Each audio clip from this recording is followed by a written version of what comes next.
So this is week number 10 of the winter Munro round, and it's been a certainly pretty eventful week. There's been quite a lot happened, and a lot of progress made as well. I started week 10 around about Glen Shiel, and the plan there was really to get into an area of the northwest that was accessible but might give me a lot of Munros, but not too far from the road as well, because the weather was still really pretty bad. So I started off in the North Shiel Ridge, which takes you across the so-called sisters, the brothers, and Quiche Tagoo as well. That's another one, so 7 total. Why? Good stuff. There we go. That's a big rise. Like I said, I'm not stopping. Gotta make some good time. And even though the day started out pretty damp and pretty wet and a bit horrible, as well as 1,000 metres straight up the front of the sisters, it turned out really well. This is the top of Quiche Tagoo, 7th Munro. It ended up being a brilliant day across all the sort of linking ridges onto all the different hills. Really wintry feeling as well, and worked out well. Now the following day I'd had some problems. The following day I had, I had my eye on the saddle. So there's 2 Munros, the saddle and Scuain-Skeena. And a few days before, I'd actually ended up taking a day off the mountains where the weather was so ballistic that they just didn't even look approachable. You know, I'd actually been woken up by thunder that previous evening, and I took the day off that particular day rather than doing the saddle. So I came back and I climbed the saddle, and the day was very white, almost stormy, but not quite so bad, and certainly there was a bit more margin. And the saddle was a slightly secretive hill, so the route up, I couldn't really tell if the slopes were loaded with snow or not.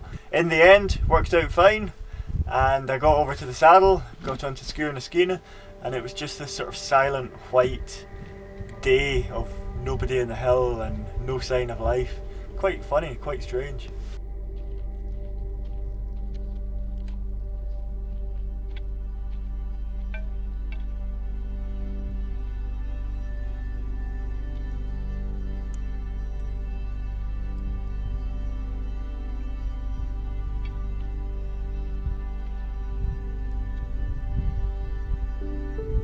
This is a great perspective on Scuain-Forkin. So yeah, this is the Bealach-Valakin Ridge, and then leads up to that. I guess that's the grade 2 down climb. Interesting to consider as well, you could come down and round it, so it does look avoidable. And then things really kicked off. So funny story, well, after the saddle I thought I'm going to go to Kintail Lodge for food. No food, it's all shut. And then I thought I need to get some fuel as well, so I'll go to the Lochdoig petrol station shut. The next shop is shut. I go to Kyle-Loch-Arsh, petrol station shut. And the co-op's open, but flipping out. By now I might as well, do you know what, I'm just going to go to Broadford. And when I was in Broadford on Skye, I ended up going to the Skye Base Camp hostel, and there I bumped into Mike Leitz, who's got the hostel, and I mentioned, well, Mike asked me, when are you doing the Cuillin? What's happening with the Cuillin? And I went, oh, I'm not too sure. And he went, go tomorrow. And I went, oh God, right, okay. What? Why? Why tomorrow? And he says, yeah, the ridge is good condition. And I was like, what? So before long we had a plan to go to the South 5, including the inaccessible pinnacle. So we rocked up there the following day.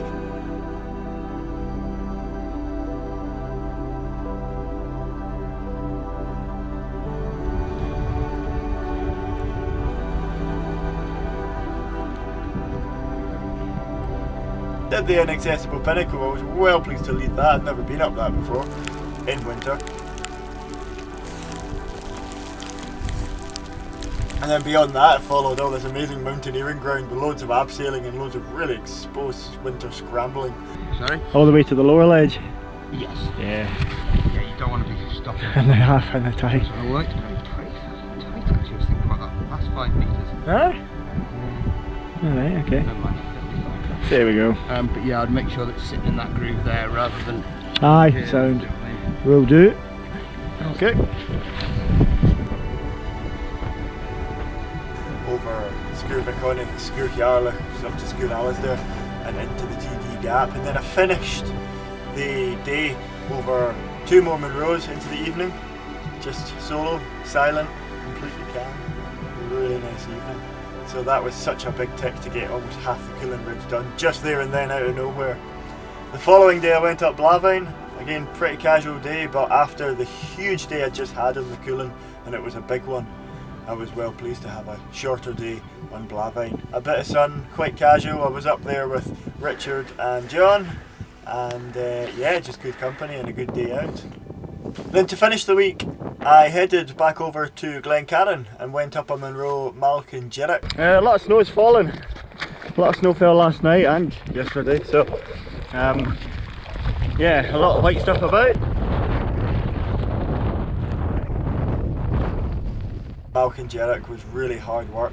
Much of the mountain appeared to be completely loaded, which poses pretty large avalanche risk, and so your options are so limited. Look at this, a fully loaded up Malkin Jirrick. I would not step on any of that mountain whatsoever, anywhere. Categorically, nope. And this really sums up my day because, yeah, this travel choices are very limited and very laborious. So, yeah, very happy to do one and call it good because it's not the day for it. So. It took a lot of time to get up that mountain, and it ruled out going for another 2 as well, so that was a problem. But got that done, and that really finished the week. After a good week 10, things went really well. Things did go slightly skewy, so all the snow that I encountered on Malkin Jirrick at Glencairn, I decided let's try somewhere else, and I ended up going to the east just to see if there was anything different. Could I get onto ridges? Stay above the snow, you're on a ridge, you're high up. I've made a complete balls up of my tactics here. I originally expected to go into Glen Strathfarrar today and do a round of 4 Munros. Yeah, it turns out I got an email from the estate just saying that the road is shut with snow. The snow's down to the road, and of course it is. Yeah, of course it is. Why did I not think of that yesterday? But the problem was I've driven over an hour and a half to the wrong side of the country. Like, there was so much piled up over all of them that you almost stopped seeing any crags or anything or any rock. It just turned into like big marshmallow white lumps of mountain. It was really weird, and the consequence of that was there was very difficult to make progress of any sort, and it probably wouldn't have mattered where I went, but I did feel like I made a misfire by going to the east and going to some big mountains where I could have stayed in the west and maybe done some single ones, and that would have been more productive. So it's one of the probably really rare times this winter where I felt like I could have maybe made a different decision and it would have worked better. Certainly a week of progress, really good week, strong week, and with continuing phenomenal winter conditions. So yeah, all shaping up really for more snow, ice and winter.